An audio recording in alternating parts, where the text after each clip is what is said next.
6 o'clock and it's January 4th, 2023. Happy New Year, everybody. I can't believe it's 2023. This is the Maple Run Unified School District Board of Directors meeting. And we're at central office today. Katie's here. All right, we are going to do agenda review. Are there any changes or updates that need to be done to the agenda tonight? I'll take that as a no. In item 3, do Pledge of Allegiance. I pledge allegiance to the flag of the United States of America and to the republic for which it stands, one nation, under God, indivisible, with liberty and justice for all. Play ball. Right. Item 4, visitors section. Do we have any visitors on the line? We do, okay, and nobody in the room. All right, let me just read this little section here. The public comment visitor section of the meeting is an opportunity for community members to address issues of concern about policy, budget, or administrative matters, or share ideas about how we can work together to improve our schools. We value input and respect divergent views. We ask you to limit your remarks to time constraints prescribed by the chair and refrain from airing grievances with individual members of the school community, including respecting the privacy of the students and parents. Those attending remotely may type their full name in the comments section if they wish to speak. During the meeting, comments may be disabled. Thank you. Since there's nobody in the room, we'll go to online, to anybody that wants to speak online. Please. So I posted it, nobody has indicated they'd like to talk to you. Oh, okay. Anybody online would like to speak? Give it a minute. I would. Can I go ahead or? What is your name, please? So who's speaking? Sorry. It's Jamie Thorpe Bourgeois, St. Albans Town. And I just wanted to say, like, at the last board meeting that it was mentioned the 11-minute response time for the school liaison officer. But it has also been explained to me that in a lockdown situation, all badges for school entry are deactivated to include the school liaison officer. If this is true, I'm hoping that within the next few board meetings, the board can inform me or the community as to how emergency personnel are to access the school during such an event. And if I've been misinformed, I'm hoping, again, that maybe the board might be able to explain to me how emergency personnel or our school liaison officer is to enter that, how they have access to that building during a lockdown situation. Okay. I can contact her and talk to her about that. Okay, just Yeah. thank you. Bill will be in contact. Jamie, if you want to provide your number or an email address. Actually, Jamie, want I'd rather not have her put it through No, I wasn't going to. I was just going to say somebody will contact. Well, yeah, if we don't get back to you the next day or two to set up a time with me, we'll give a call to the office. So, but I think sure, thank you, Bill. If you have a student in the system, we have your information. Yes, you've been in contact with me before. I appreciate it. Thank you. I was going to do that. Okay, anybody else online? No? Going once, going twice? All right, still nobody in the room. Okay, we'll move on. Consent agenda. So approval of minutes, December 21st, 2022. Anything need to be changed, updated? Not changed, but I just think, Aaron, you did a great job on that. That was a tough meeting to put into type, and you did it. Well done. Good. Nice job, Aaron. Thanks, Peter. And anything in the media packet, if there's no questions, concerns, we'll just accept those as is. And we'll move on to item 6, report to the board. Student board representatives, we have Leah and Sarah. I know we'll only be back a few days, so I bet you got a lot to report. Well, that's exactly what we're going to say. We haven't been in school for a bit, so we're just getting back in the swing of things. Students get back from break. Yeah, we just hope everybody had a very happy holiday, happy new year, and students are very excited to be back in school. And we're closing up the semester soon, so students are really focusing on that, trying to get those grades up. Wrap it up. Get their grades up. Yes, but that is all. Well, good. Thank you very much. Thanks for coming tonight. Any questions for Leah or Sarah? I've just got a comment, and that's Sure. that I think this isn't what was sold to us, I don't believe, when we talked about having students on the board. Because what they do, and they're not going to be offended because I already talked to them, is they come and they give us a report of things that are happening. Mhm. And I think that they're a very valuable asset as far as their opinion on issues, and we haven't used them for that. And I think that that was the real purpose for having students on the board, was so that we could hear more than this is what's happening, you know, there's a football game. And I'd like to know that how they feel about some of the things that we're deciding. And I've talked to them, and she says she got lots of opinions on stuff. But I think that'd be very helpful. To incorporate it more into that. Exactly. Sure. Okay, no, it's a good idea. Thanks, Peter. Anything else? Anybody else? Okay. Move on to 6B, professional development updates. John, Yes. Give me 1 minute, I'll Please. get that presentation up. thank you.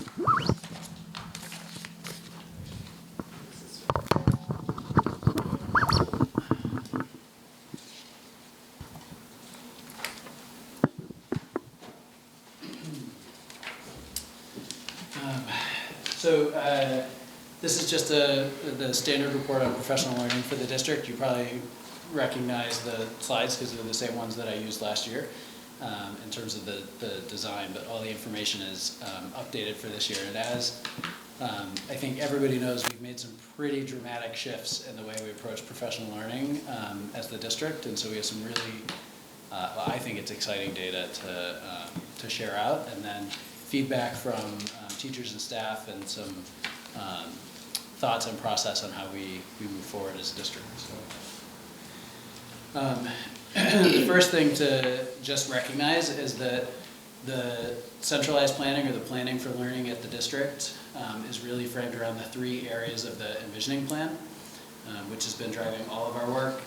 And so we've summarized those when looking at professional learning as looking at engagement, looking at academics and learning, and looking at social emotional learning, mental health and well-being for staff and for students. As part of that, when we think about engagement, you may remember the presentation I gave earlier on universal design for learning. That has been a major focus for us as a district. And the primary level of learning at that is in the school, in individual schools, and it's happening on a few different fronts. So all of our, we've made the commitment that by the end of next year, all of our staff will complete 2 full courses that are offered through Novak Education, who is the consultancy group, or Katie Novak, the consultant, is who the VSA has partnered with around this idea of universal design for learning. And so those 2 courses are UDL Now, which is the 101 version of the course, and then UDL and SEL, how they intersect so that you can combine support, rigor for academics, and social emotional learning for students. And then what we've done, and these are clickable links that you can use here, is design a regular occurring event in the different buildings that is customized by the leadership teams in those buildings, but anchored around the same standards. So we've taken the UDL template for lesson design and deconstructed it into its individual components. And then about every 4 weeks, each of our faculties has an afternoon where they review that component of the lesson design and engage in collegial conversations and small teams about what that looks like in their classrooms and in their practice, and then we collect feedback. And it's been really successful, and actually the leadership teams for each building have been learning from each other in the way that they've conducted these sessions, and borrowing and stealing for future sessions. I do want to give full credit to Polly Rico, who you've met before. She's the instructional coach for BFA. She has led the charge on organizing these professional learning sessions every 4 weeks, and so she develops a draft template with the team that's been working with Katie Novak, and then distributes that to the schools to be customized for what's going on at the different levels. So the top lesson, or the top link here is the full lesson design, right? So this is what was deconstructed. It's quite comprehensive, which is why we've pulled it apart into the individual components. And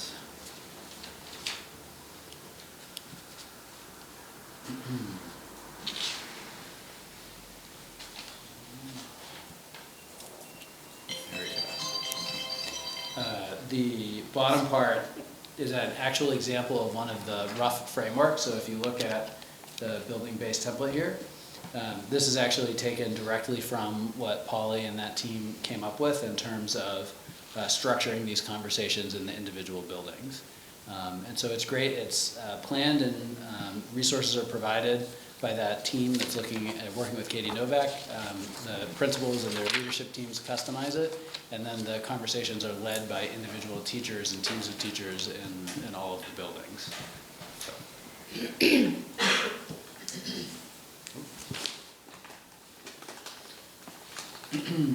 When we look at the work that's happened, that's been centrally planned across the district, we have 4 in-service dates over the course of the year, and then we had the first Summer Institute this summer as well.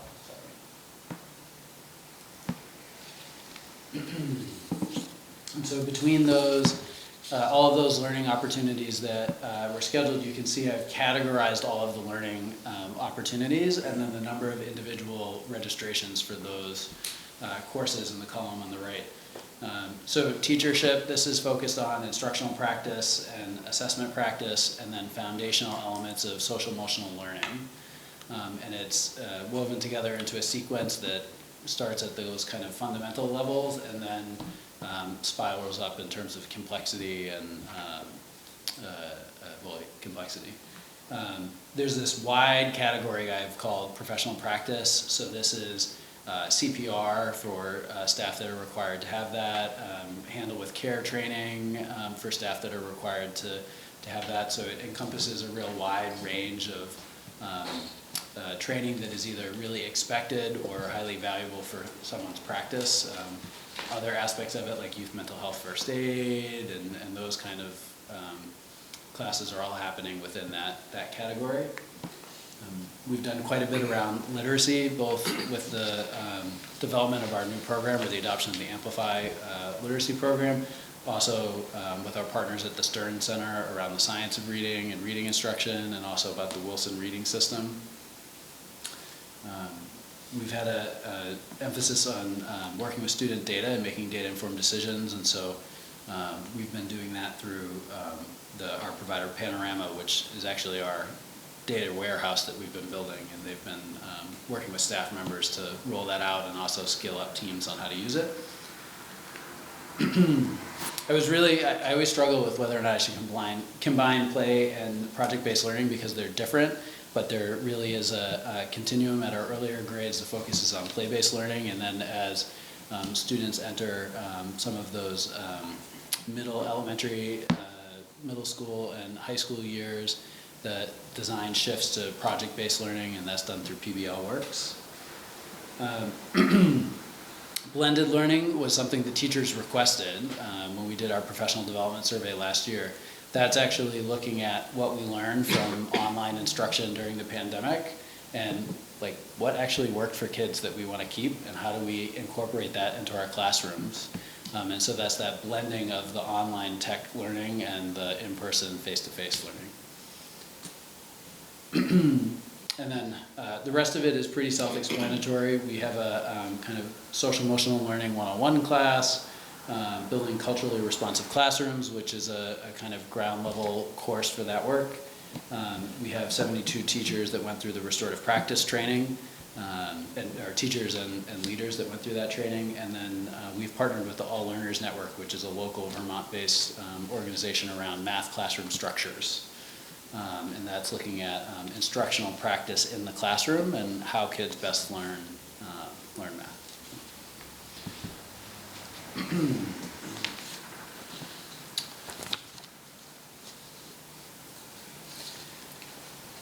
So this was information the board had previously requested. We presented this last year, and I've kept it in here just in terms of the finances behind it, so what's allowed for the master agreements. But the reality is that as we've made this transition, the vast majority of registration for professional learning is actually happening during the in-service days and the Summer Institute, which don't count towards these figures. So as we're engaging staff in learning here during the school day, it does not actually count towards the allowance they get in the master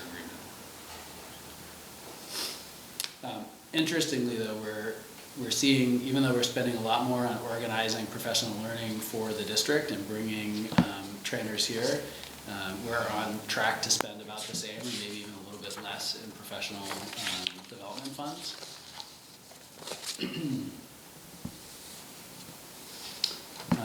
And then as far as the feedback, this is where it gets really exciting. This is like the best part of my job. We ask many questions about professional development, but there's 3 questions that are actually based off the research out of Carnegie Mellon University on evaluating the effectiveness of professional learning opportunities. And so those are whether or not the investment of an individual's time and school resources result in learning new and valuable knowledge, whether it results in learning new and valuable skills, and whether or not it will result in a positive change to their professional practice. And generally speaking, anything above a 70% agree rate is considered to be successful professional learning session. And so you can see we're well above that, and I would consider essentially all of these offerings to have been very, very successful.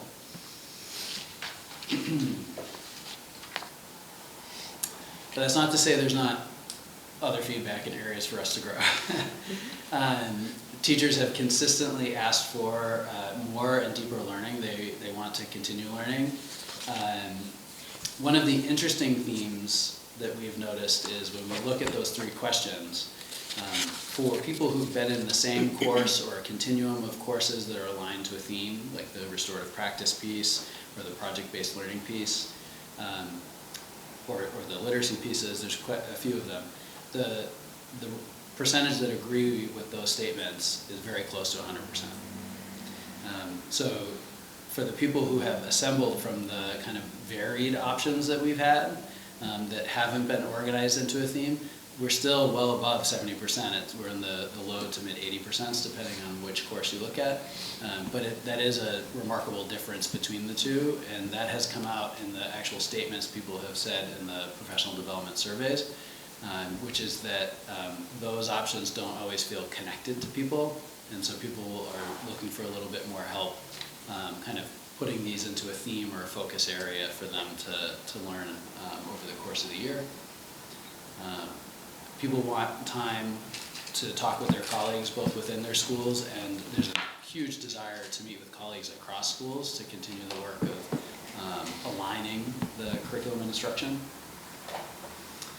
And then this one is always really interesting, but it's been a pretty consistent piece of feedback. Teachers are looking for non-judgmental feedback or non-evaluative feedback on their attempts to implement what they've learned. And they're actually looking for permission to experiment and try, even if that means that it's not going to be successful their first attempt at it. And that has been communicated, but I think that's just a reflection of the high standards that our teachers hold themselves to. And then in more recent surveys, we've had people looking for the opportunities to learn not just from schools within our district, but from other schools in Vermont and around the country. People definitely want more time to get ready at the start of the school year, which is a calendaring issue that we know that we have. And particularly at the high school level, people are looking for more content-specific learning. As we plan for next year, this is really the last piece. There are some things that we'll do to respond to feedback, but there's also some challenges that are going to force a response. So we know with the calendar this year and the potential for snow days, we're not likely to be able to do a full 2-week summer institute. And waiting until the end of March or April when we're feeling more certain about that won't work for our professional development providers that we're looking to partner with. So we're going to plan for a 1-week summer institute and get some groups of people together also to selectively attend some conferences on topics over the summer as well. We are going to develop a professional learning community, committee to look at professional learning for the district with some representation from the staff in each of the buildings, both to look at the feedback we've gotten and figure out how to respond to it, but also to crowdsource ideas and make sure that people's voices get heard there. I don't want to be the main voice or the only voice sometimes making these decisions. I want to make sure that we're including teacher voice as we're planning this. And the curriculum committees have played a big role in this, but they don't cover all of the areas of our school life. And then we'll continue our commitment to learning around universal design for learning and instructional practices. And as a matter of fact, we have an impact study that we'll be doing this year to evaluate the success or areas of improvement with that work so far. That is it in a nutshell. Thank you, John. Any questions? Just a comment. I found when I did some of my research, students tend to like courses that are kind of linked together in a theme instead of taking random courses. Yep. So, programs like career pathways, and things like that. So it's interesting that teachers like this, or do better or feel more positive about their own professional development that's based on a thematic approach. Yeah. That was interesting. Joanna, I just, you said that you've made some, some drastic changes around, screening, curriculum, so on and so forth. And so, do you have a plan in terms of assessment as to whether or not you're pleased with the changes that you've made in the next, 6 months, in the next year? Yep. Just to make sure that you have found the programs that are really working and assessing the problems that you have and how you want to go about addressing them in the future. Yes, absolutely. So we have a full 2-year implementation cycle for Amplify. And then after that, once we've had the first full year of implementation, we'll do a full impact study, just like we're doing with the learning around UDL. Excellent. Yep. Thank you. John, is there some reading or something like that I could do to get more on board with knowing what's going on? Yeah, sure. Can you send me that? Short of the Summer Institute, but. You're welcome to attend. Thank you. That's Sarah. I just was curious, who is included in the feedback? Who exactly is it? So that's a great question. All of the participants of the courses. So right now, it's all the teachers and professional staff in the district, our paraprofessionals, the school nurses.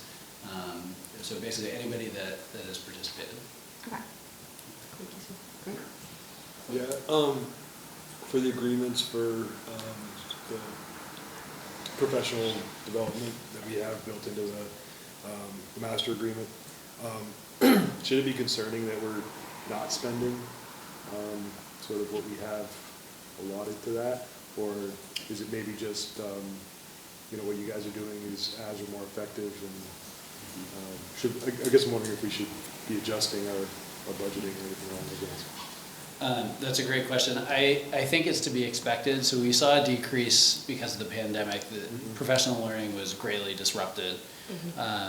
And we haven't bounced back from that because of the huge influx of professional learning brought to the district. And that was really done based off what teachers were saying. They wanted high quality learning. They wanted to do it face to face, but the pandemic had made getting out there and going to attend the things they normally had difficult. So that's been a big adjustment. I would expect that as time goes on, we'd return closer to the norm. But that's just a educated guess on my part. Joanna? I had trainings that literally got cut in half for Yeah. price because no longer were you going to be residential, no Right. longer were you going to be flying out, no longer, but you could still attend via Right. Zoom, Yeah. but they were just completely cut cost. Anybody else? Okay, anybody online? Ryer, do you have any questions, comments? I'll take that as a no. All right, we'll move on to old business, implicit bias and anti-racism training. Bill? Yeah, so I'm gonna talk later in the superintendent's report, some of the calendaring for reports to the board. People ask for me to kind of give a 2-3 meeting update, so I'll do that then, and we'll talk a little bit about Jeff Benet. The other thing I would say is, as you all know, we're working with Creative Discourse Group to create a committee that can start to put together community meetings to come together and design that. We've had over 10 people from the community volunteer and 2 or 3 students at this point. We're trying to get more students to be part of that, and we're starting that on the 19th in this room, so. Thank you. Yeah. 7B, setting goals. So, I don't think we've met since the last update, and I think we No, have a the meeting- next we have a meeting. meeting next week. January 12th, okay. Yeah, great. Negotiation updates, I believe there are no updates, is that correct at this point? Yeah, we haven't met. Okay, okay. And our fun topic tonight, budget, 7D. That's Bill and Martha. So I'll start. So in your packet, you have the budget packet. I'm going to ignore the top sheet, which is Bill's memo. He'll address that in a few minutes. So basically, on page 1 of the packet that I submitted has the first draft that was presented on December 7th, and then the second draft that was presented on December 21st. Nothing has changed in those numbers. Those are all exactly as they were presented. So if you flip to page 2, this is now the third draft to the school board. And after having the discussion with the school board last meeting, we did in fact make some changes to the expenditures budget. We have increased the budget by $751,410. The bulk of that was moving positions from grant-funded ESSER and titles CFG into the local budget. Those positions consisted of interventionists, family engagement specialists, safety workers, social workers, homeschool coordinators, literacy interventionists, guidance counselors, and so on, including the amount set aside for equity work next year. So after that change, we also I updated some estimates on local revenues, which then with the expense change and the local revenue change, our education spending right now is currently sitting at an estimate of $51,192,641, which is showing about an 11.4% increase over the current year. We got some updated equalized pupil counts. We gained 5.61 equalized pupils from the last read. We should be getting our final equalized pupil numbers tomorrow. We'll see if that actually comes through or not. Hopefully if they change, they go up, not down. But that number isn't solidified yet. So as of this draft, we're coming in with a estimated per pupil spending of $21,102, which is showing at a 14.22% increase. I have the breakdown of the different areas in the budget. The things we're still waiting for is, as I said, the equalized pupil count should be finalized tomorrow. The technical ed 6-semester average of pupil counts, I haven't received that information yet. I'm still using last year's numbers. Hopefully we get that within the next couple of days, because that will affect our expenses and our revenues. It will make changes, it's kind of one of those domino effects. Once you change one thing, it changes a bunch of other things. But I don't expect the changes to be drastic. They'll be, I hope, minimal.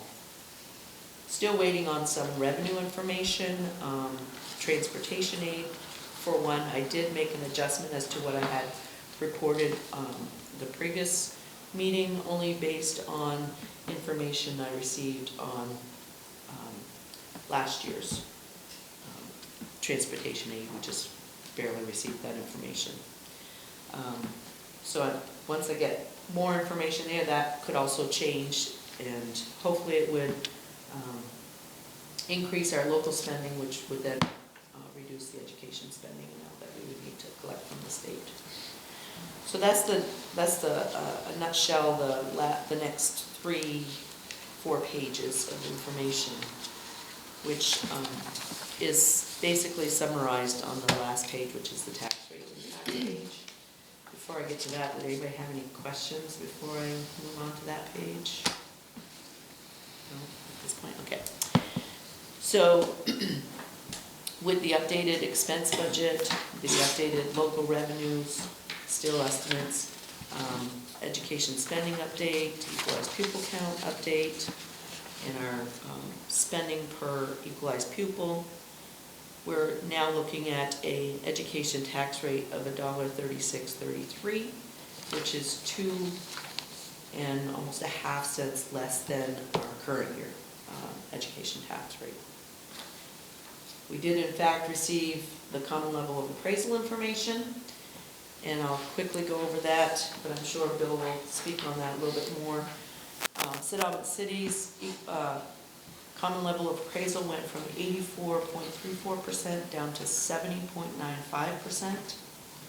St. Albans Town went from 90.41% down to 87.51%, and Fairfield went from 84.62% to 76.74%. So all of our towns' common level appraisal went down, which when the common level appraisal percentage goes down, it increases the tax rate. And as you can see, that does have a significant impact on a couple of our communities, well actually all 3 of them really. St. Albans City, it's possible, these are all estimates, so I just want to make sure everybody understands that. It's possible that this common level appraisal would change that 2-cent decrease to maybe a 27-cent increase. St. Albans Town would actually end up being just about flat because their change in common level of appraisal cost them about 2 cents. So, well, in fact, they would be 4 cents. And Fairfield, with the change in common level appraisal, their tax rate could look to be about 14 cents higher than what is current year. And that's the information I have on the budget at this point. Unless you have any questions, I'll move it over to Bill. Any questions? Ryer, are you okay? Any questions? Okay, thank you. So I wanted to give you some update about the common level appraisal. I'm sure when you saw this and when you got your board packet, it was quite shocking to see some of the numbers. So I did some exploration into the data that we have from the state. There's some calculations I can't do because we're dealing with percentages, so I can't give you averages. I can talk about midpoints, and sorry, it's the old math science teacher in me. I don't want to do something with statistics that I shouldn't do. So at least Jack laughed at that. So when I started to look at this, we are not, St. Albans City is not the only community that's seen high or great amount of changes. It's actually it's a negative change, so it's actually lower, but I'm just going to use the word higher because we always think of that as bad for costs, but a high change or a great change in CLA. When I looked across the state at all the communities, you all know we have 254 towns, and I wrote this up and I thought I had it right here. Yep. The highest, Bloomfield, Vermont has the highest change, the greatest amount of change that will negatively impact the tax rate, so increase it, at 25% of a CLA change. The lowest is actually our neighbors Fairfax, but they were reassessed last year. So their CLA is changing their downward, or lowering the tax rate. It's a CLA change of 22% down. There were 16 towns last year that were reassessed. Of the 14 towns that are going down in tax rate due to CLA, all of them were reassessed. Town is the opposite place of city. Town, if we took out all the towns that were reassessed, town would be the fourth least amount of change in the state. So we have the extremes, and in Franklin County, we are the extremes. Where Fairfield's about the midpoint for the county, they're actually in the lower third of change for the state of Vermont. The average change, the midpoint for change right now, I can't use the word average because I don't know the average, but if I take the midpoint of, and I list all of them from the highest increase to the lowest, the midpoint is Berlin at about 9% change. So CLA is really affecting it. It's been chatter on the superintendent's site, and I'm sure, I know it has been, Martha's told me that's been the same, and business manager Brad James has been getting questions left and right, are these right? The only way to appeal the CLA is a power this board does not possess. It's a municipality board, so the city council would have to be the ones to appeal it. St. Albans City, if you rank them from the greatest amount of increase in the tax rate to the lowest amount, would be 30th on that list. So there are 29 towns that have greater effect in Vermont that's going to impact their tax rate higher than St. Albans City. So I've been talking with city officials since middle of last week to ask, is the data right? Is it something we should appeal? Should the city do that? And is it something the city council might be willing to do? I want to thank Chip Sawyer. He's been digging into tax data left and right since last Thursday. And I'll probably get a daily update from him on this. They've asked someone who's an expert assessor, because CLA, and I just want to remind everyone of this, CLA is the common level of appraisal. So it's a percentage of what your assessed value is to what the actual sales value is, the actual value today. And what we're doing is we're replacing the year time period from April 1st, 2018 to March 31st, 2019 with this past year from April 1st, 2021 to March 31st, 2022. And my question that started all this to Chip was, do you think we'd have to have like a 45% increase in value to change those years to get the amount of change we've had? Because it's a 3-year rolling average. And 2 years are the same, and they're in both calculations. And after looking at it, the answer is, it could be. It very well could be that over those 3 years we've had that much growth. And talking with Dominic and Chip, I mean, we all know St. Albans has been doing great. And town and city, Fairfield, we've been increasing our property values quite a bit.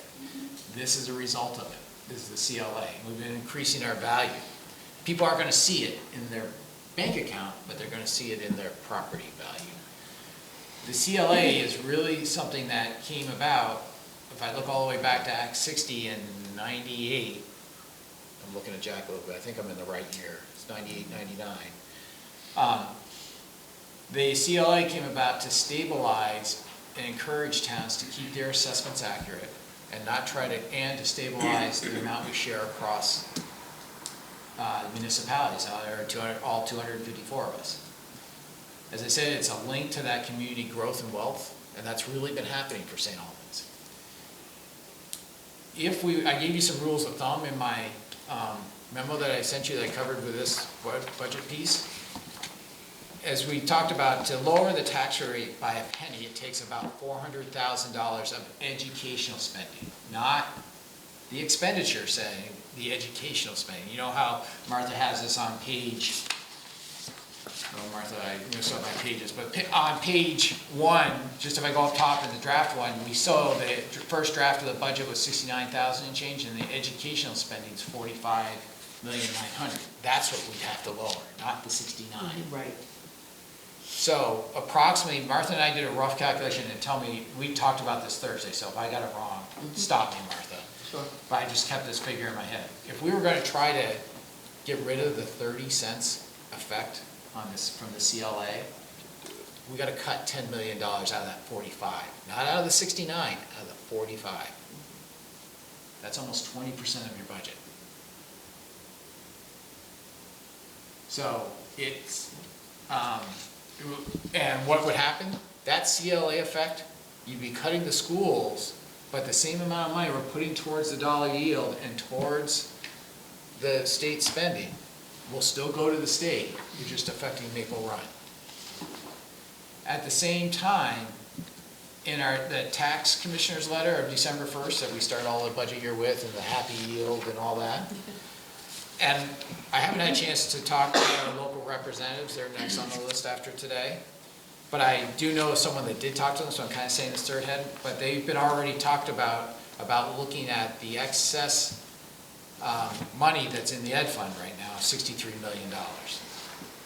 I know we're not, I'm talking to a few fellow superintendents that are in the same situation. They're not the only representatives that are going to hear from their constituency about use that surplus to lower the CLA effect. As I said, they're in the town, Morristown, which is the town that my daughter goes to school in. I live in Elmore, as you all know. They have almost a 15% CLA adjustment. So I know, I talked to Ryan Harity the other day. He's like, yeah, I'm talking to our reps. You know, so it's that piece of, unfortunately, we're not going to know that because as we all know, the omnibus education bill gets done the day or two before the session ends in May. So I give you that as context. I mean, if I went too fast, school finance is not an easy topic, especially in Vermont. It's incredibly complex. If there's something there that wasn't clear about CLA, I want you to know there is a city council meeting next Monday. I'm not sure that, I don't think there's going to be much for appeal. Chip's going to keep looking at it. We'll keep talking. But if we were like in the top 10, then maybe there's something there for appeal and data issues. But they have had an outside person counsel them on that as a consultant to what are they looking at. It's really about property changes. That's what I have for you right now. Thank you. Any questions? Great. Yeah, we had a similar conversation last year when we were talking about city being at just under 85%. And I think Fairfield was at 85%. And I think I left that conversation thinking that the answer was to make sure that the appraisals matched the property values. And then then you see a place like, was it Fairfax you said, where that seems to have happened, or thereabouts. Well, what they did is they reassessed. Yeah. And so they get over that 100% threshold. Yep. And I don't know if Fairfax is bringing it up right now. But if you were at or near 100%. Oh, it's not going to change it. So the variable's not there. Then basically what it is the number that we see. The education tax The rate. education tax rate is your tax rate without any real adjustment. Yeah. What prevents that from happening? Like, That's the towns, that's the municipalities. okay. And so, right, do that. And there's so many that need to be reassessed. The city just put out an RFQ, because I don't think they went to an RFP, they're doing an RFQ to see who can do it. And there's so many towns and cities in Vermont that are so far behind, and there's so few assessors. I see. So they're either about to do it Monday night, or they have done it already. Okay. To get that work done. It's gonna take 2 years to do it before it hits us. We're gonna have another year of very low CLA in the city. So if that was not the case, if everyone was assessed like properly from the state's perspective, wouldn't there be a shortfall? Well, you have to kind of look at it from the whole the state looks at it, Or do the ones that go high balance out the ones that are low? that, yeah, they kind of bounce it out a little bit, and they do bounce it, do look at it all across when the tax commissioner puts their letter. There was actually a paragraph in here about the CLAs not being good in the state, and saying, like, hey, this is gonna come back, and there's this whole paragraph Yeah. about common level, and saying, hey, we're gonna put 4%, we think it's gonna be because of CLA, overall in the Right. state. Yeah. But when the midpoint, I'm not telling you it's the average, I wanna make sure I'm not, but the midpoint, if I take if I rank them all, Yep. is at 9%. They were estimating 3.7. And so, yes, the state is out of whack with the common level appraisers, but some of that is just so much. There's also another way towns can have a rolling assessment so you don't get out of whack. Right. Some towns in the state have gotten to this place where they can do a sampling of what happens, and they can keep their CLA very level. And they don't wait to reassess, but it does cost you more each year in one way, but it may cost you less. And I don't know enough about municipality, I'm kind of looking at Peter because you've been the mayor, so maybe you know more than I do on that. But I know that some towns have done that, they keep a rolling assessment going, so they keep their CLA very stable. Right, but that's just gonna add to the budget for the town. Yeah. And so, yeah, your grand list, your total grand list is gonna change because of increasing property values, but any one person's percentage of that grand list that actually sets their tax rate is gonna be relatively stable, Yeah. right? And so they'll still be paying essentially the same in taxes, plus whatever that small increment is to do the assessments more frequently, and that should way more than offset 27 cents. You also need to understand that what they're doing is they're saying, okay, the town says you're assessed at, let's say, $100,000 Yes. for your home. So if that's at 100%, then you're gonna pay the $1.36 on $100,000. Yes. But if in fact, the value of that home really should be 200,000, Right. that's where this common level of appraisal adjusts to increase the tax rate, so you're paying the same amount of taxes Yes. in the end. Right. So it's either. It's a fairness your issue value of your across home the is state. either not high enough, so that they increase the tax rate, or the value of your home is too low, so they decrease the tax I rate. see. So it's a way to make it so that everybody is paying their fair share based on the sales of homes and the values of the homes. And they're trying to stay, throughout the state, that Throughout last the clause state. is really It's key. throughout the It's state. not for the town, it's throughout the state. Right. Okay. So I ended my memo to you asking, and it's very genuinely, what other information do you need? And when Nilda and Nina and I met, I really gave this, I thought it was good to say, let's give you something tonight, see what information you need. And I suggested that we think about coming back next week. So you had some think time, because this is a lot to digest right now. I'm not saying we have to have a meeting, if you are all like, hey, we're fine, good. But I also want to respect that we're in budget season, and it's time to, sometimes digesting some information, and some time to think, and coming back and asking more questions helps as well. How does everybody feel? Personally, I don't think I can digest this. It's gonna take me more than a week Sure. to make it. Yeah, and I want to help. Yeah, I Exactly. Yeah, don't no, see that's fine. anything's gonna be different in a week or 2 weeks. Well, in 2 weeks, we have to give, the 18th, right, we need to You to have to vote. adopt.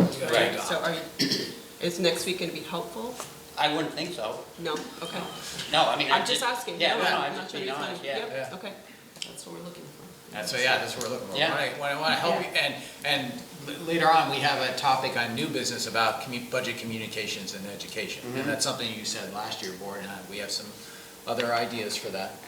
I was talking with the editor of the Messenger today about some ideas. So, yes on a meeting next week, or?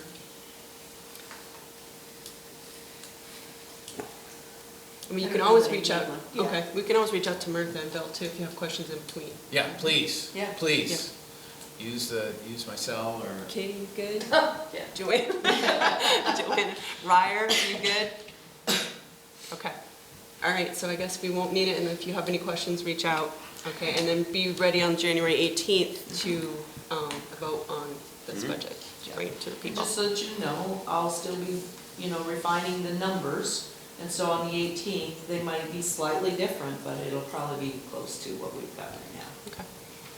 And if something changes drastically, If give something us changes a drastically, heads up. you will all know about it. I will Right, be you sure. probably will get a phone call from me. Get a heads up, I'll okay. be- Bill will make sure you guys are well informed. Yep, no, If there's appreciate anything it. drastic. Okay, thanks Martha and Bill, there's a lot going on there.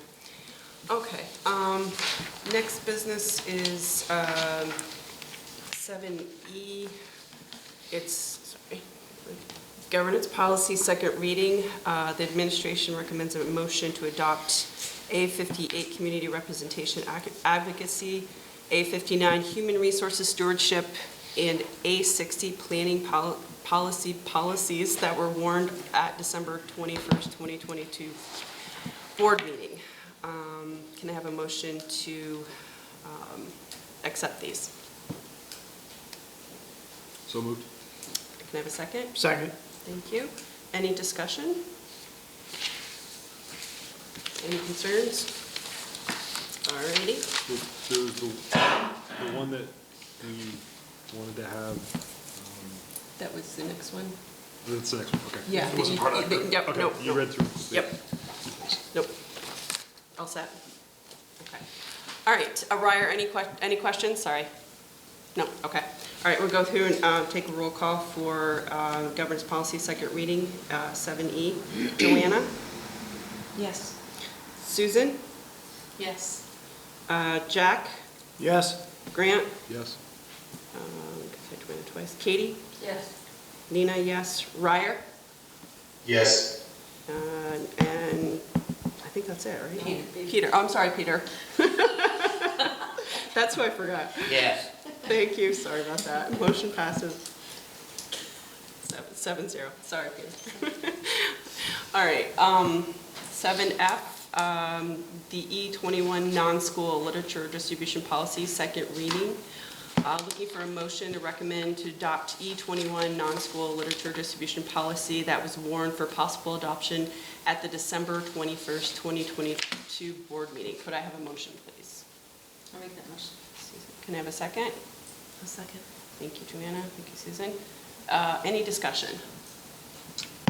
Yeah, so the first paragraph, I believe it used to say, this policy may run school district to allow the distribution or permit the distribution. And that's been changed to limit the distribution, which I think was a suggestion that I brought up. This wasn't exactly how I thought it was going to be implemented. I thought it was going to say to continue to allow as the default, and then it would be up to the superintendent to be the one to limit it. So the superintendent would say no. Here, it looks like the default is to basically say no, and then the superintendent has to allow it. It's not what I was expecting, but it's not bad. It just, I don't know if one way is better than the other. Yeah, what I remember coming out with the limit first and then allowing it if it were allowable. Okay. So that's what I think that's the way I had it in my Okay, notes. if that's better for you, then it's also fine. So are you okay with it? Yeah, I'm okay. Okay, now, okay. Like I said, it wasn't what I expected. Joanna, Katie, all good? Peter? Yes. Susan? Jack? Yes. Ryer, are you good? Okay. All right, everybody's no more discussion. Let's go through and take a roll call vote. Joanna? Yes. Susan? Yes. Jack? Yes. Grant? Yes. Peter? Yes. Katie? Yes. And Nina? Yes. And Ryer? Yes. Thank you. Vote passes, I'm sorry, this passes 7-0. All right, thanks, everybody. New business. Let's see, 8A. Extend officer terms from 1 year to 3 years. That's attachment 8A. And Bill, I'm going to have you Yes. go into that. I want to thank Amanda Forbes. She brought this up, and I support the question to the board. You have a school district clerk and a school district treasurer, which is not the school board treasurer, which I believe Susan is our treasurer, is our clerk. And so these work for the district. The clerk really runs the elections and keeps track of all the elections for Maple Run, and the treasurer is the one who signs all the checks. As you know, Martha and I have that ability in case they're not here. And does she have something to do with the audit as well? No, I didn't think so. I think it's just the board. So she asked so they wouldn't have one-year terms, as it says in the Maple Run Articles of Incorporation, that according to statute, it may be extended up to a 3-year, so there's an election once every 3 years, and she asked if that question could be brought to the board. So I checked in with Pietro about it. It's allowed under 16 VSA 735, but it requires the board to take action, which you would when you approve the warning next meeting, to say that you would want it to happen, and that then it would have to be placed, according to statute, it would have to be placed to the voters for the voters to approve it. So I gave you the letter I got back from Pietro on that, or the email, and then I ran this language by Pietro. He did a little editing for me, and I thought it should be 2 articles, one for the treasurer and one for the clerk, and that we should, I didn't do this, and I'm surprised Pietro didn't catch it, I just saw it now, that we'd probably want to stagger the terms of the clerk and the treasurer so they weren't both occurring on the same year. I don't think that matters, because their jobs don't really, Yeah, that's true. Yeah, They don't really- They're not like board members. no, they're not Okay. like board members. So, but we could keep it like this, but there's language, the last page there that I gave you that we would then put onto the warning. You have a draft warning, I don't remember, and we didn't put this on the draft No. warning, but we would add this to the draft warning. Okay, so it would be put out to voters this year then? Yeah, Okay. we put it out in okay, March. Yep, okay. At the end Yep. of the meeting. Okay. So I just wanted to get the reaction of the board, and if it was something you were in favor of, then I'd bring it to you for the warning to adopt next meeting. Is there any downside to having them be 3 years instead of 1? I don't see any, Martha. Do you No, see if any? anything, a 1 year is always the potential of, if the treasurer is voted down and a new one comes in, which, I mean, not that that's not a possibility, but it's a lot of work getting the Back up treasurer to speed. set up to be the district treasurer. It's a lot of paperwork. And so, by knowing we have a 3-year span, it makes it a little bit easier for us. Would these replace Articles 1 and 2 or be in addition to? It'd be additional, because you'd have to vote for, we can't change it for this Right. election. That's why it says it starts in July 1st. Oh, it should, yeah. these Well, should that's be- my 24? question. They should be 24. Okay. They should be Oh, 24. say 24. They should be 24. Unless we change the wording in the other articles Right. that says. Right, but you'd have to do 1-year election. No, Pietro and I talked about that back Oh, and okay. forth, was that you want it, you'd elect it this time to have, you'd have one more 1 year and then go Okay. to the 3-year election, so thank you. That makes sense. I was wondering about that. So 'cause I this thought wouldn't it go did. on? Well, I just need to change it so it says July 1st, 2024. 4. So, They would, the 3-year term would start in Oh, July I'm sorry, 1st of okay. the next year. But the we next we year. would still So they vote would- on it, though, this year? Right. Yeah, Okay, you have okay, to sorry. vote on it this Yep, year, so got that it. next year it can be warned Gotcha, for a okay. position of a 3-year position. Got it, okay, thank you. Any questions, comments, anything else? Ryder, good? Okay. All right, 8B, review of draft warning, attachment B. I don't know, do we need to read that out loud, or? Just didn't know if there was any questions that the board had for that. We're giving, as we always do, this is pretty pro forma. We give a draft of the warning right now, and then you'll have to approve it at the next meeting. And then those blanks will be filled in as the action you take on the budget. Okay. Everybody good? Okay. Right, 8C, set tuition rate. Looking for a motion to set the annual tuition rate for MRUSD non-resident student as follows. Grades kindergarten through 6 is $11,500. Grades 7 through 12, $18,000. Northwest Career and Technical Center is $13,500. Could I have a motion, please? So moved? Second? Thank you. Any discussion? Questions? Where do we get the numbers? She's the numbers. Yeah, I can tell you that in FY '21, our tuition rate was a little bit low. That's when we were billing, that's when we used the high school tuition rate of $17,500. ended up billing out an additional $81,000 for that year out of almost $3 million worth of tuition income. And for FY '22, we just recently received our preliminary allowable tuition, which means it's not final yet. At the rate we charged for FY '22, for the high school, we overcharged by $42, which is 0.2%. And for the tech center, we overcharged by $117, which is 0.9%. And by statute, anything less than 3% variance, we don't have to do anything. So I feel comfortable with these rates, and as I explained at the last board meeting, they're just announced rates. At the end of the year, we get the allowable and we can make the adjustment if we're off by the tuition rate. Okay. Any questions? Comments? Okay. Ryer, any questions, comments? Okay. All right, go ahead and vote. Joanna? Yes. Susan? Yes. Jack? Yes. Grant? Yes. Peter? Yes. Katie? Yes. Ryer? Yes. And Nina. Motion passes 7-0. Thank you very much. All right, next one is 8D, is set high school choice numbers.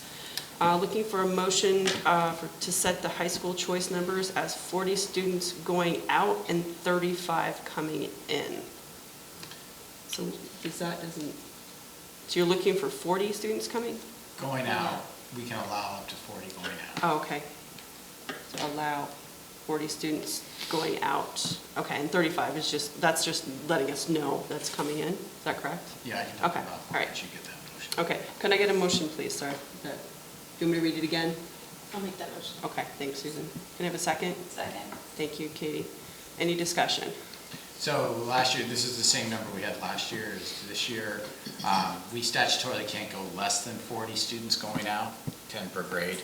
And we've never had anywhere near that many students leaving BFA that wanted to go to use school choice. This has nothing to do with tuition students or tuition from Georgia or Sheldon or somewhere else. And then 35 coming in, I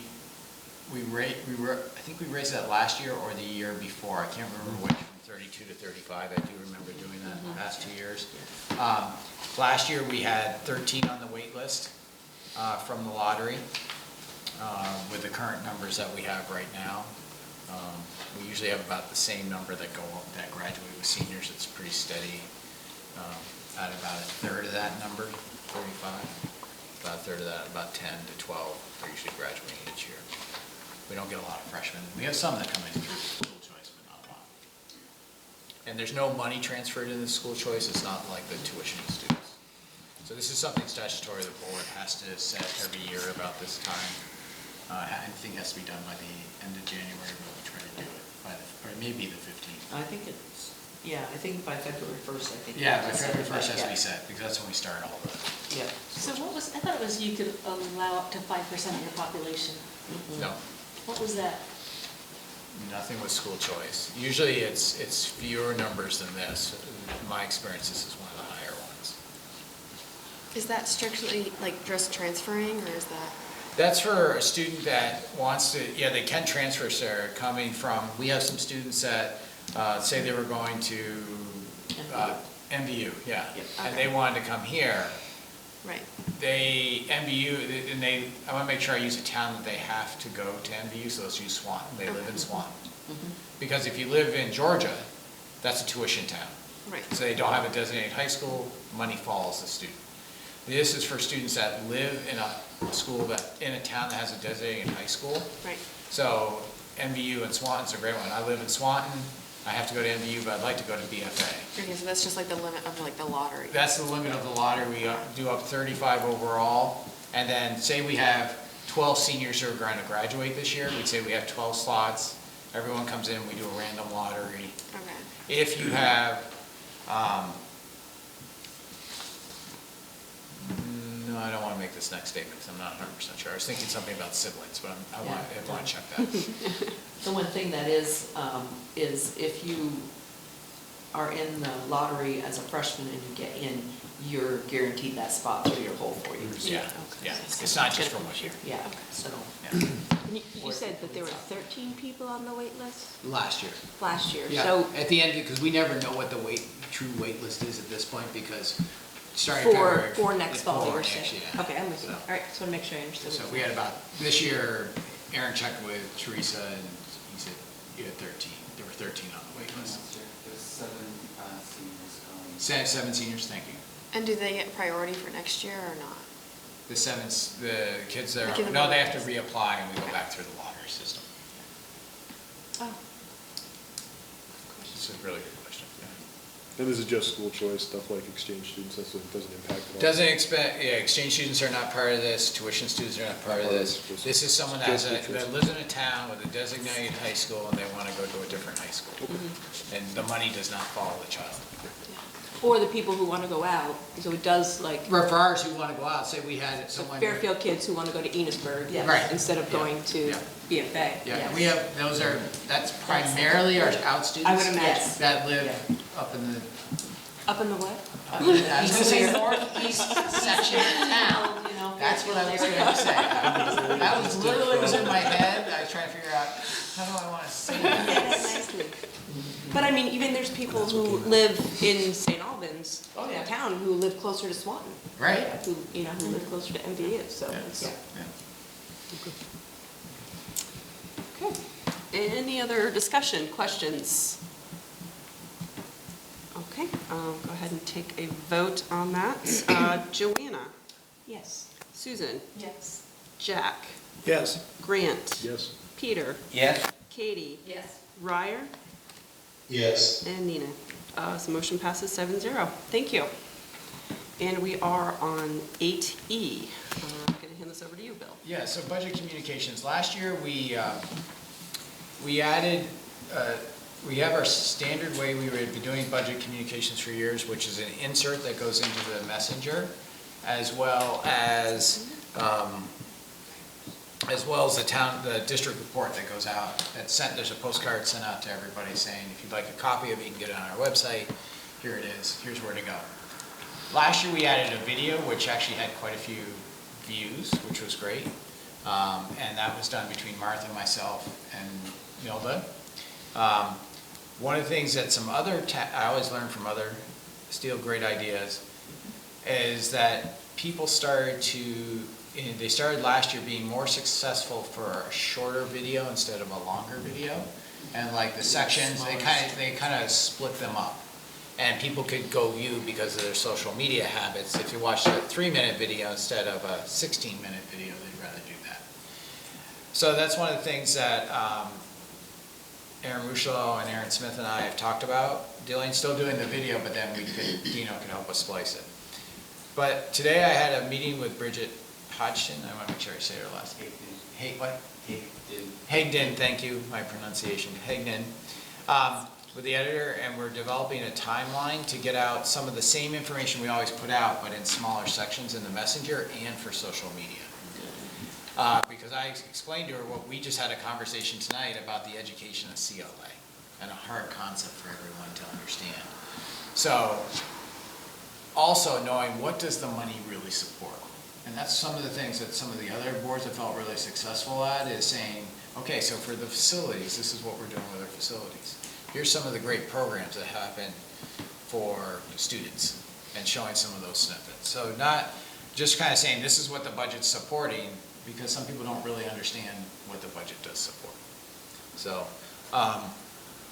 and bring that together, what I would do is the next time we met, I would bring together a timeline and kind of a listing of some of those and get feedback from you as a board. And I'd take any great ideas, because I'm not going to say that I'm going to have them all. It's just, I'm trying to gather good ideas. Some of the ones we talked about was the project-based authentic learning that happens at Fairfield with all the farm to table, whether it's in the fall or the spring with the sugaring.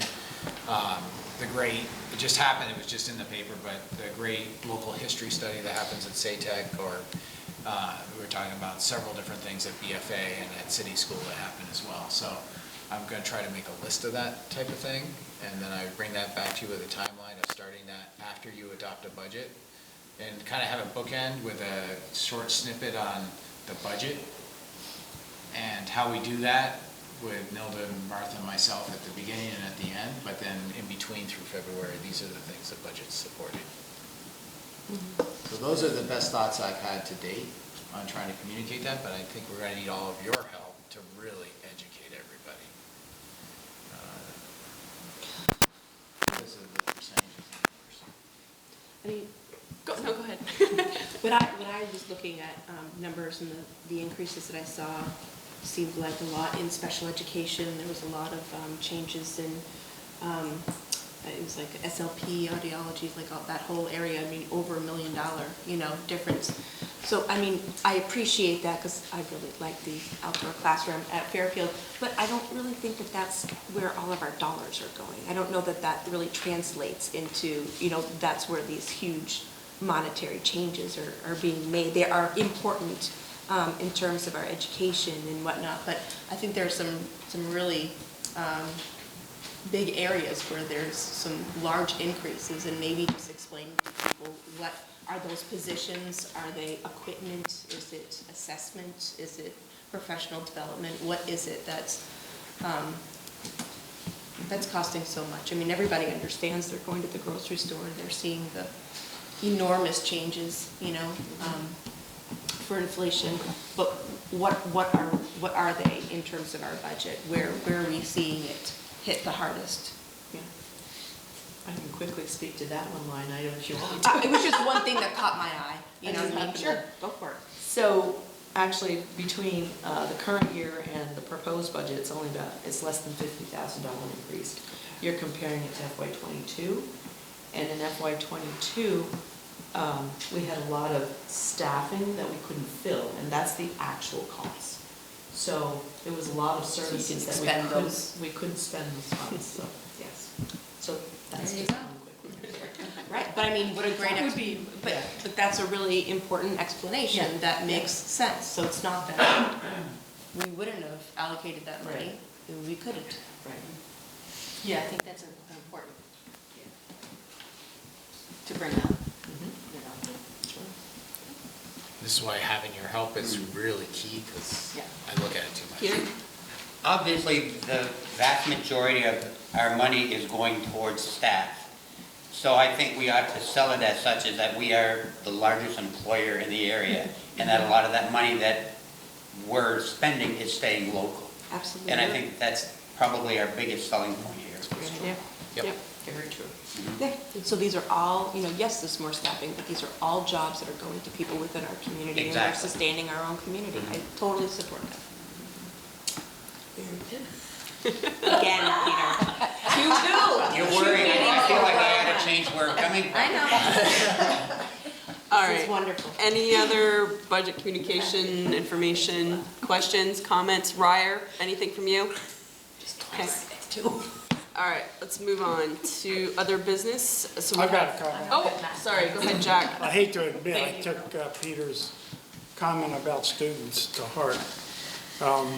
Perhaps in the budget communications, in some place, student voice would be really good, because when I was a superintendent, if I wanted to sell something, I brought students to the school board. Because they always sold it, like a field trip somewhere, or a new team that they wanted to have, like girls hockey at MBU, for example. That wouldn't have happened unless I brought the students there, and the board all started crying and voted for it, yes. And so that works, and I think it would work with the public. And I noticed some of the tech centers sell their programs with students. Not teachers, not administrators, Yep. kids.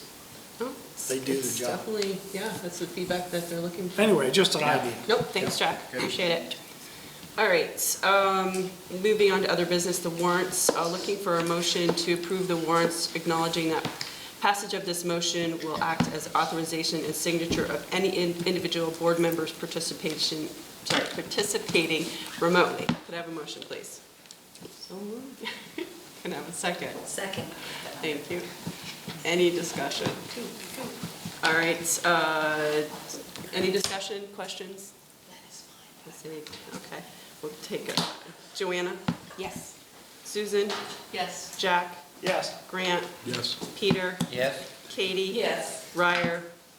Yes. Nina? Motion passes 7-0. Thank you very much. And moving on to 9B, Superintendent Report. Bill? Thank you. So first is a little interaction. I wanted to talk about reports to the board. So next meeting is the 18th, trying to keep this meeting and the next one pretty focused on budget, but we wanted to give you some climate survey data. Alexis would be coming back. She was here in the end of December. And then there was an ask for the report from the alternative program, which is excited to present to the board. Matt Bloom would be doing that. I'm sure you've heard some colleagues and maybe some students. And that can either be the 18th or the 1st of February. I'm just trying to want some feedback on the 18th if we want to, as we're trying to wrap up the budget. Should I just put one thing on the 18th and bring that on the 1st? Yes. And then I would have Jeff Benet come on the 1st as well to talk about Indian education. Yeah, Okay, that works. that's great. The second thing I wanted to let you know, last year, the leadership team had set some resources for having inclusive celebrations in my Maple Run. This came through the mistake I had made around the winter celebrations. So we didn't do it at the beginning of this school year, and we decided to wait until January to remind the staff about those and really link it to the good work the board had done. One of the things that you did back in August, you didn't do it through a motion, but you gave me pretty clear direction about that anything that students need to be students in Maple Run should be supplied by the school system. There shouldn't be any purchasing by parents. So we've made a procedure that's going out that we're going to send out to staff here in January. And it's called Recommendations and Guidance for Inclusive Celebrations at Maple Run. And it's really about, and I'm just letting you know this, I've checked this through with Nina and Nilda, we talked about it, and I wanted the board to know, so in case anyone comes to you, you're not taken aback. But it's really about, the board has said that we need to provide all the supplies that students need to have for anything that they're doing. So if there's a celebration that requires something, the school provides it. If there is decorations in public areas are inclusive and should connect to the planned learning activities. And that we should teach about all celebrations and all traditions at any time of the year. And I know the work John's done with the Social Studies Committee is to look at that. It really is more in the younger grades, but that we talk about diverse needs and multi-cultural activities that happen and really celebrate those. So we've given some links as we did last year as well as guidance, and that also recommend things like outdoor activities and structured time and end-of-year celebrations that you can really have some fun there. The last one, and this is actually probably the most difficult, is food. And you as a board have provided a wellness policy that we're in our 4th year of. And we actually get audited by, but that food provided needs to be in alignment with the district wellness policy.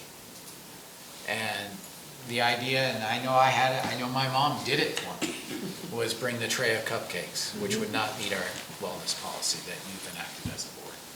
So we'll keep communicating to folks about it. It doesn't mean that, that there aren't going to be hiccups and bumps, but we want to just try to get this in the positive tone, which is the inclusiveness, not requiring parents to have to go purchase things, and that when we do have food that we abide by our wellness policy. So I'm just going to say, I think it's going to be really important that if kids do bring in cupcakes, that we're not shaming the kids. Oh, we aren't. No, I can already tell you, Susan, we know that we don't do that. It doesn't do. I have to state it out loud. Yes. Yes. We don't do that. We all talked about it in this room with the whole leadership team. It was like, we know we don't do that, but then we go have a conversation with a parent, like, can we not do that again? Yeah, quietly, not with the kid right there. Right. Yeah. And so we're going to put this out. It will make sure it goes out twice a year.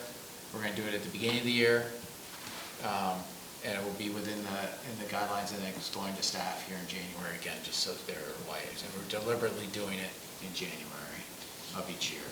So.